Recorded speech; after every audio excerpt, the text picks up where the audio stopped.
Welcome back to our series, Sports Capitalism, a global history. Today, we're rewinding to the 1990s, a decade where the games we loved started to look a lot more like a global marketplace. This was the era when sport wasn't just about what happened on the field.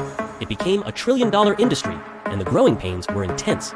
Think back to 1994. Major League Baseball, America's pastime, came to a grinding halt.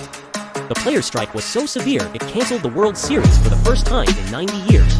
This wasn't just a squabble over salaries, it was a fundamental clash. The players, the labor, were demanding their fair share of a rapidly expanding pie. The owners, the capitalists, were protecting their investments. This single event showed the world that baseball was no longer just a game played in local parks. It was a high-stakes commodity being negotiated in boardrooms. Meanwhile, across the Atlantic, a different kind of crisis was brewing in the world of cycling. The 1998 Tour de France was rocked by the Festina affair. The discovery of systemic doping exposed a dark secret. The relentless pressure to win, fueled by prize money and sponsorships, was pushing athletes to cheat. This wasn't just about a few bad apples. It was a crisis of integrity that threatened the very credibility of the sport. Fans wanted superhuman performances, but at what cost? Suddenly, ensuring the stage was clean wasn't just an ethical issue.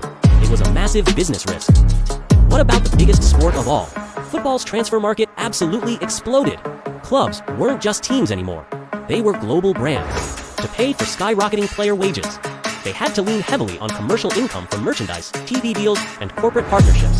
The beautiful game was becoming big business, and the balance sheets were starting to matter as much as the final score.